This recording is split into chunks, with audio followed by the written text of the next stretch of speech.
Hey everybody, how's it going? So today I want to talk about the biggest holder of U.S. debt, and that would be China. There's an article here, it comes from Yahoo Finance. It says China sells the most U.S. assets in 4 years, dumping $21 billion of U.S. stock and Treasury bonds. I'm going to just jump right into this article right here. Chinese investors offloaded $21.2 billion of U.S. assets in the month of August, the most in 4 years, according to the U.S. Department of Treasury, cited by Bloomberg. The dumping of U.S. securities comes as the onshore yuan weakened in August to its lowest point since November, fueling speculation Beijing is looking for ways to prop up its currency. I have another idea about that, but I'm going to hold off on that for a little bit. Most of the $21.2 billion in sales were in U.S. Treasury bonds and stocks, and China funds also slashed agency debt holdings, the report said. Chinese investors dumped roughly $5.1 billion of U.S. stocks in August, the most on record. According to Bloomberg, the pace of U.S. assets sales by investors in China led some on Wall Street to theorize that officials in Beijing were looking for ways to further prop up the weakening yuan, selling U.S. bonds to increase their store of dollars that could be used to intervene to boost the currency. China's economy has failed to rebound as expected from the COVID-19 pandemic, and Beijing is navigating an uncertain property market and faltering currency, slumping trade, and weak growth. The U.S. bond market, meanwhile, has seen a strong sell-off over recent weeks from investors around the globe. The U.S. 10-year Treasury yield is hovering near 5%, its highest since 2007. And I'll tell you why it's the highest since 2007. The government is having to raise the interest or the yield on these treasuries because no one is buying these treasuries. We're spending all this money going off the deep end with this debt, our out of control debt, that nobody wants to take on our treasuries. So they have to keep raising the yield of these treasuries and bonds to try to encourage people to purchase them, and it's still not working. Getting back to the article, strategists at Barclays said this week that investors shouldn't expect that to come down anytime soon, except in the event of some financial shock or a recession. The hurdle for a bond rally is still high, the strategist wrote in a note Wednesday. Despite data continuing to show a resilient economy, the consensus still expects it to slow very sharply over the coming quarters. Repeated misses beg the question whether the consensus has been overly confident about monetary policy being too tight. We argue that the policy is barely tight and risks are skewed towards continued upside surprises. All right, I have a couple of more articles here. I don't know if I'll get through them all, considering one of them is extremely long. All right, so this one comes from marketplace.org. China and Japan have a little less appetite for U.S. treasuries. The yield on 10-year Treasury bonds is reaching highs not seen since 2007, and it's happening just as the U.S. Treasury is issuing more debt more quickly than predicted. The one effect is that longer-term debt is becoming more expensive. There are many reasons for this, but one is that some folks who usually buy that debt are becoming a little less interested. Well, no kidding. I mean, they see us running up our debt like crazy. We're spending with no end in sight, and they see no indication that we're doing anything to rein that in. So obviously they're concerned about unlimited spending in the future. Nobody's going to want, it's what I just said, nobody's going to want to buy our debt. The Federal Reserve is now reducing their holdings of this debt, Commercial banks aren't growing their assets.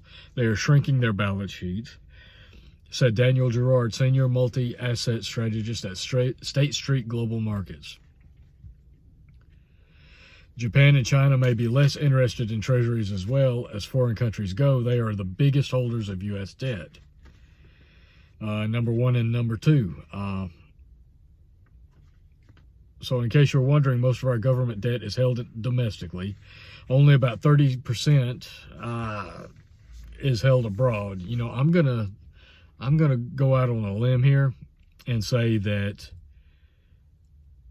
they're skewing that a little bit. There's probably more held abroad than that. But about a third of that is held by China and Japan. It comes out to a little more than 2.1 trillion in U.S. Treasuries. Sorry, folks. Now those countries are backing off treasuries. Not only are they backing off, they're selling off. That doesn't mean that they don't have an appetite, but it does mean that they're diversifying a little bit away from U.S. treasuries. Yeah, that's putting it nicely. The reasons reflect things going on in the Chinese and Japanese economies. China's central government is taking more control of the country's finances at a time when the economy is slowing down, and Chinese politicians may therefore use more of the government's own money. Forgive me, folks. I'm really sorry. It's been a long day. To deal with those troubles at home. In Japan, I'm skipping down through this article. You can read the whole thing if you want to. In Japan, currency also plays a role in reduced appetite for U.S. treasuries. The yen is at a decade's low. It's been, their interest rate has been at zero for a long, long time. And some investors think it might rise as interest rates rise in Japan. If the currency does strengthen, that would eat into the value of investments in treasuries. If you're a Japanese investor and you bought U.S. dollar bonds, the big risk you face is the yen will go up, the dollar will go down, and the yen value of your dollar bonds will go down. So it wouldn't make much sense for the Japanese investors to buy a lot more treasuries. Plus, rates are rising slightly in Japan, and it might make more sense to invest at home.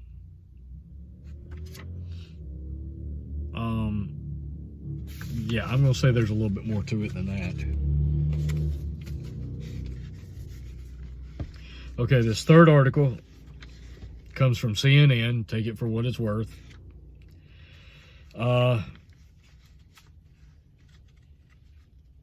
They're being a little bit more conservative here. China and Japan are the largest foreign investors of American government debt. Together, they own $2 trillion, more than a quarter of the $7.6 trillion in U.S. treasuries held by foreign countries.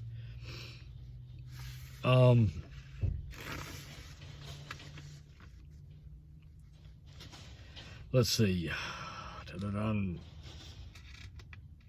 This is a long article. I'm not really going to cover it all. Here's one thing, though. Everybody keeps talking about how it's our debt, it's our debt, it's our debt, and our out-of-control spending that's causing other countries to dump our treasuries, or even just back off of buying our treasuries. But here's a thought for you. Here we are involved in a proxy war with Russia by supplying Ukraine with not only aid, but weapons. So, it could be that, well, we're involved in a proxy war in Ukraine. Now Israel is in a conflict with Hamas and Hezbollah, and we're sending not only aid, but we're sending ships over there. I believe there's a third strike carrier group headed there now. American bases are under attack. American embassies are under attack. So here's a thought. We're already in a two-front war. we might not be boots on the ground yet. I think that's fixing to change in Israel. And could potentially change in Ukraine in the future as well. But here's my thought. Just go with me on this for a second. The world is looking at us like, watching what we're doing. We're running up our debt like crazy. Spending is out of control. We've shown no indication of trying to rein in that debt, balance our budget, and reduce our deficit. If anything, we're running at record deficits. Our debt is the highest it's been in history, to be honest with you. Certainly since World War II. Way beyond what it was in World War II. All these countries are watching us. We're involved in all these different conflicts. Our military is stretched thin. Yellen has already come out and said that she believes that the U.S. can afford not only a two-front war with Russia and Israel, Russia and Ukraine and Israel and Hamas, but she believes that we could also handle a Chinese-Taiwan front. And potentially even a North Korea-South Korea front. They believe that we can handle this. I promise you, the rest of the world is watching this. They're watching our severe inability to manage our budget.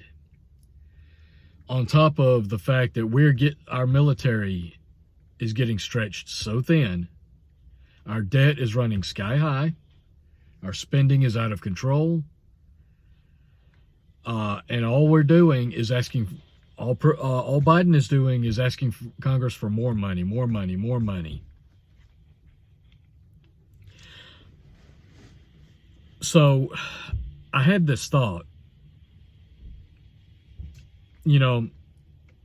nobody that goes to war with the United States or is going to be involved in a conflict with the United States wants to hold our debt. Obviously, because if we get involved in these multi-front wars,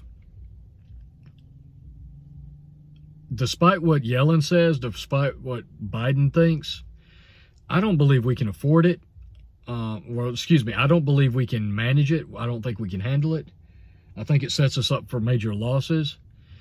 But aside from that, we can't afford it. We literally cannot afford this. It's piling more debt on an already broken system. So, could this offloading of debt by China be a twofold act? One, that they are having a slower economy. They're having some economic problems of their own, and they're trying to stabilize their currency and strengthen it against the dollar. But bear in mind, they're also involved in BRICS. So they're stepping away from the US dollar. What happens if we go to war with China? Even a proxy war through Taiwan. China's not going to want to hold our debt.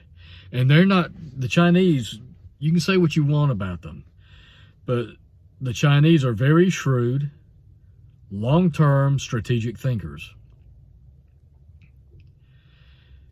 It doesn't make sense to me for China to go into an actual armed conflict while holding so much of our debt. It would make more sense to me for them to offload as much debt as they could prior to any kind of conflict. So here's what I'm thinking. I'm thinking that this record amount of debt that they sold off in August, no less, so we're already 2 months behind that. How much have they sold off the past 2 months that we don't know about yet? What are the numbers so far? My thought is they're going to speed up the divesting of U.S. Treasuries, not only to strengthen their own economy, but so that if we do enter into a conflict with China over Taiwan, they won't be stuck with worthless debt. They're going to try, you know, if we go to war with a third country, our stock market, our economy is already teetering. If we go to another war on this will make 3 fronts now, it could potentially start the crash of the U.S. economy. In which case, all that debt that China holds is going to be worthless, or at least lose a lot of its value. So it would make so much more sense, if you're being strategic about this, offload it while the value is still up there before we go into an armed conflict. And then use that money from that to strengthen your own economy, build up your own reserves, and prepare yourself for war. So this could be just simply nothing more than them trying to strengthen their own economy. But I think the potential is there also for them to be using this as a sign, or for this to be a sign that they are preparing for the potential for war with the United States. That's just my thoughts. That's just a thought I had.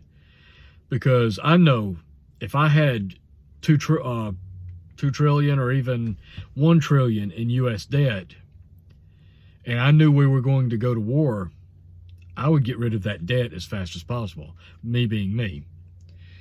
I could be wrong. That's just a thought, something to keep in mind. Anyway, that's all I've got. I just wanted to share that with you folks. I appreciate you guys watching. Like, share, subscribe if you haven't. As always, stay safe, keep prepping, don't get complacent, and until next time, folks, I'll catch you later.